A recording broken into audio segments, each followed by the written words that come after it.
His chapters are so freaking cringe. It makes me want to quit the dang book because I can't stand reading him. Hey everybody, my name's Nick, and today I'm talking about book 13 of the Wheel of Time series, Towers of Midnight. I'm just gonna go ahead and say I don't know if Brandon Sanderson was the right choice for this book series at this time. And I say that because I think Brandon Sanderson did a wonderful job of writing events in this book. This book had a ton of really fun events, a lot of really cool things that happened, but I gotta tell you, his dialogue is trash. I cannot stand the way that he writes many of these characters. And there's points in this book where he just randomly turns characters silly for no reason. I think the most noticeable time that this happened was in chapter 51, whenever Elaine is going to take the throne of Kyrian, and Brigitta is looking for attempts to assassinate Elaine. So she goes and looks through this cushion and finds a needle. But then she just does all this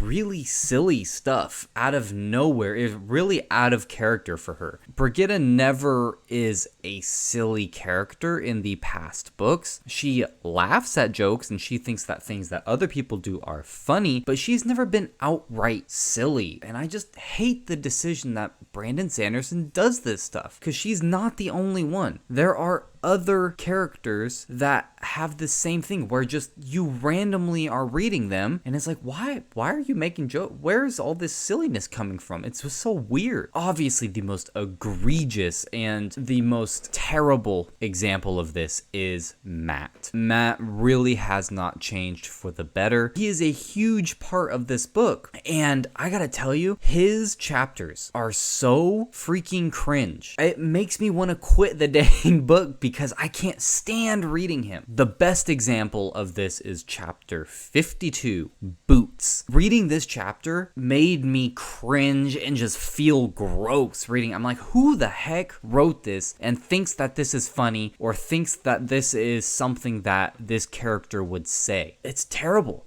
I hated it, and I hate Matt's scenes. He had a bunch of really cool events. I loved reading the whole portion of the Aelfin and Ylfin. Matt finally takes down the Golem, which was also a really cool scene, but it's really overshadowed by how poorly he's written. Now, I think overall, the tone of this book was much better than the last one. Brandon Sanderson really struggled in the last book to write even similarly to Robert Jordan, and I think he made a bunch of mistakes that just took away from the book so much. I think he did a lot of really good things in this book, and this one was much better than the last book. Perrin was a really cool character in this book. Perrin was left alone by Robert Jordan for so long. He was lagging behind the other main characters so much. Not just Rand and Matt, but also Egwene and Elaine and Nynaeve. Perrin was way behind them even. So it was really nice to see him, it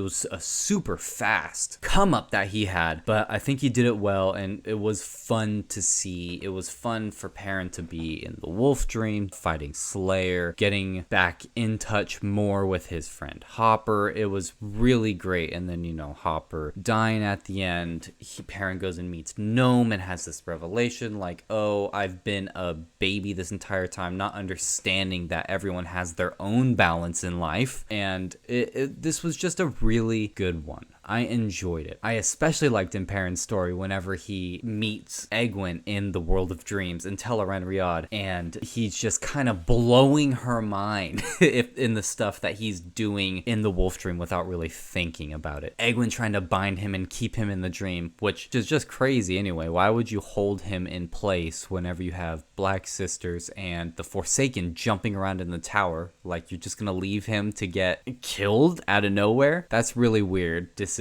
But it was cool to see Perrin just dropping everything, not saving her life from the balefire. And because of her ability to use the one power, she relies on that much more because she's used to it, where Perrin doesn't have that innate bias towards the one power because he can't use it. So his abilities are completely founded in the World of Dreams, and it was just a really fun time and really cool things to see. One thing I wish that I would have seen with Perrin is that he meets some of the wise ones in his camp in the world of dreams. I think that would have been a really fun and a really cool interaction, where the wise ones realize, oh, wait, there's a male dreamwalker, what the heck? And it's Perrin, no less. And they try to, tell him and keep him out like they did to Egwene, and then they want to teach him, and he's like, nah, I got my own teacher, I don't need you guys. It would have been really cool to have seen an interaction between him and the wise ones in Teleron-Riyadh and about Teleron-Riyadh. I would have really liked to see that. But I think overall, Perrin had a great storyline, and I think Brandon Sanderson did a much better job of writing in his tone. The trial was terrible. This was an awful idea. I don't know how Brandon Sanderson got away with writing that trial the way he did. It was complete garbage. I think what came of that, with Perrin and Galad actually forming a mutual respect for each other, and for Galad to actually be like, oh, shoot, I think my mother is right. He's actually a good guy. I was wrong. How am I going to get around this? And I think all of that was really good, but the trial was not good.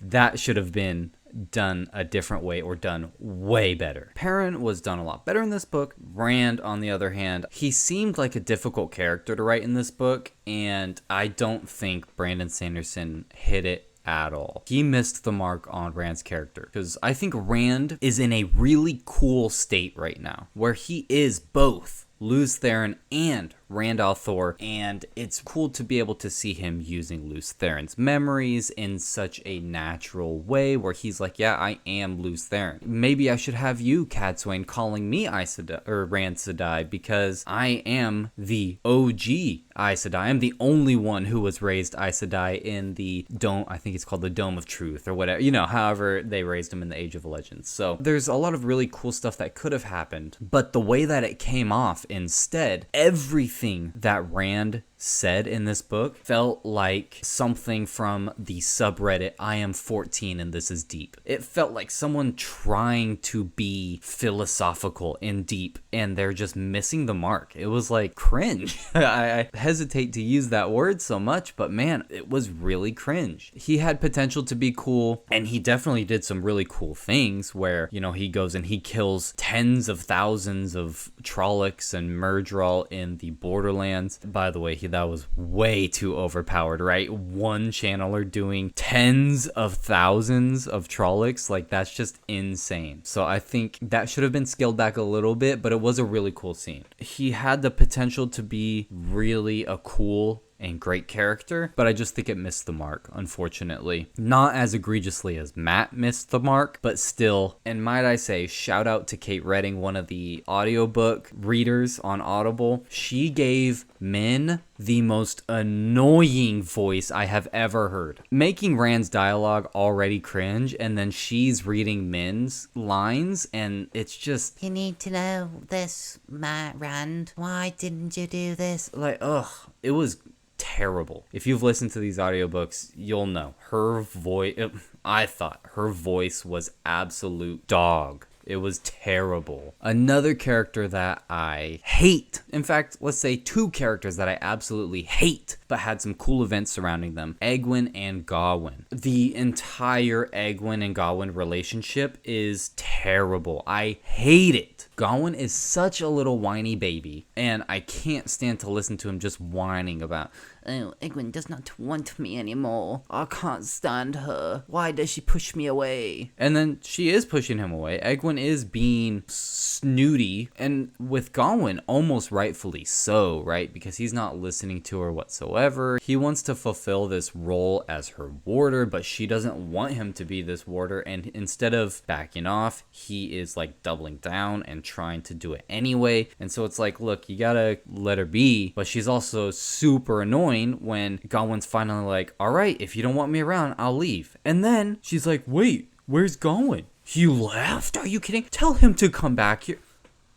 Are you kidding me? It's so annoying. And then finally Gawain doing something right, and he's like, she's calling me back. No, She's been pushing me away. I'm done with that. So I thought that was really a good decision. And then it was cool to see him understanding that his message didn't get there and that there's about to be an assassination attempt on her life. And he decides to go back anyway because he knows if he doesn't, she's probably going to die. I thought that was all done really well. But all of their relationship building leading up to that was just awful, and it was annoying, and it made me hate the two characters so much more. I already hated Egwene enough, and this book did not help her whatsoever. Some of the stuff that I hated even more about Egwene, without including Gawain in that, I really hate that Egwene was allowed to take part in Nynaeve's testing to the shawl. If Egwene wants to just ride on the coattail of her position, she went from accepted to Amarlin's seat, and so she's like, well, I'm already an Aes Sedai now because of the law. Fine. Nynaeve is taking the test, and for some reason, you're going to be one of the people involved in her testing? You can't be involved in that. If you didn't want to take the test, whatever. But you can't be involved in Nynaeve's test. You didn't even take it. You can't qualify someone in something you're not qualified in. And then Nynaeve is working her ass off to finish this test, and Egwene just throwing these very personal things at her to make it even harder. All the Aes Sedai want her to fail, and Egwene's not helping that whatsoever. And it's gross. I hated that whole scene. Now for her, the Battle of the White Tower was really cool. I enjoyed that whole scene. Her and Nynaeve fighting together, the Wise Ones fighting with them, the other Aes Sedai fighting, Swan and Lyanna. I'm not believing for a second that Egwene, this 18 or 19-year-old girl, is beating Missana in a game of wills in Teleron Riyadh. As Missana even mentions, she has been in Teleron Riyadh for at least 100 years. Egwene's been in there for like 1 to 2 years. Maybe. And you're telling me that this Forsaken that has, it's like one of the staples of the Forsaken is their self-image and their selfishness. And somehow Egwene is going to beat her in willing her to believe that she's not. And Brandon Sanderson tried to write this in a way where it's like you believe it, but I didn't. Where Egwene's like saying to Missana, oh, you may have been in here 100 years before me, but your time was in peace. Yeah, you're right. She didn't have to struggle during her time in Teleron Riyadh, but it still is the experience. Missana still has that sense of self in Teleron Riyadh, and she's in there for 100 years manipulating the world of dreams. I'm going to say right now, I'm not believing at all that this 19-year-old girl, Amarlin, is gonna beat Missana because she's the Amarlin seat. And being the Amarlin seat means that she is the White Tower. So she now has the self-image of 1,000 women, not just herself. Like, I didn't like that part. I also hate in this book that Egwene's hypocrisy has like really grown and been growing. Anytime somebody disagrees with her, oh, they're mistaken. No, Nynaeve has been corrupted by Rand's Tavir and Pol. That's the only reason she is disagreeing with me. I hate this big head that Egwene has and how she is portrayed as being right by everybody. And it seems like Brandon Sanderson is like trying to make it so you're thinking like, oh yeah, Egwene's right. No, I didn't like it at all. I hate Egwene still. I think she is extremely egotistical. She is extremely hypocritical, and I can't stand her. Aviendha also had a pretty big part in this book, and I think her part in this book was really cool. One thing though, her on the hills of Roidion, speaking with this woman Nakomi, it was kind of overshadowed by the fact that the Perrin stuff just happened. So Perrin had this really big fight with Slayer. Hopper dies at the end. Perrin barely gets out, honestly. Slayer almost kills him. And then we go from that to just kind of a normal conversation between Aviendha and this woman Nakomi up above Roidion, and then her going into Roidion. It was cool scenes. It was cool stuff, but it was overshadowed by how impactful and how crazy the scenes before that were. I really liked the visions that Aviendha got. I thought it was cool seeing the future of her people, where they, after the last battle, they have no purpose, and so they end up just starting a war with the Shanchan because they have nothing else to do. So they're like, hey, we've been warring for centuries, millennia even. This is just what we do, so let's go to war. And then that is the downfall of their entire nation. It's cool to see Aviendha trying to figure out how, if that can be stopped, and how to give her people purpose after the last battle. I just wish it could have been fit in before Perrin's fight so that it wasn't so overshadowed. Now, one person I did want to mention as well is Podon Fane. Podon Fane, been with us since book 1, which aside from the main characters, Rand, Mat, Perrin, Egwene, and Bella, he's got to be the longest standing character in this book. And man, he gets his scene where he takes down a worm by himself, which is like this 50-foot giant beast. And then he has Mashadar coming up out of the ground that he is controlling. And instead of consuming Trollocs, it turns him into these zombies that he controls. Like, Podon Fane's getting kind of crazy. He's getting serious. He's got some serious power behind him. So it was cool to see him in a scene just like, hey, don't forget, he's still alive and he's coming into the last battle. And then the Black Tower's having a lot of really crazy and weird stuff going on. No one's allowed to leave. Mazrim Taim is being really weird to the Aes Sedai that are there. Nobody can get out of the Black Tower now. We know there seems to be a dream spike in the Black Tower because nobody can get out via gateway, and people are just acting weird where it's like they were wanting to go somewhere one day and then they're like, oh, actually I agree with Taim. He's right, we should just listen to him. Like, it's a little sketch. And then the epilogue of this book gives you so much that has to happen in this next book. Oliver opening Matt's letter, finding out that, hey, Matt's curiosity didn't get the best of him, and that was not great. Caemlyn is now under attack. Varen was trying to warn him, but she underestimated his wariness of Aes Sedai. Now Caemlyn is under attack. We got a peek at these weird red-veiled Aielmen. Lanfear going into Rand's dreams and begging him for help, and then Lan, he raised the Valkyrie banner. I'm excited for the next book. I want to see everything that happens. I hope that Brandon Sanderson is able to tighten up his writing. The last book was terrible. This book was much better, still needs a lot of work, and hopefully he just keeps on getting better. And the next book, which is the last book, hopefully it is fantastic and we have no weirdness and we have no cringe and all the dialogue is great. So I'm gonna read that last book right now, book 14. So stay tuned for that if you're interested. And with that, everyone, thanks for watching.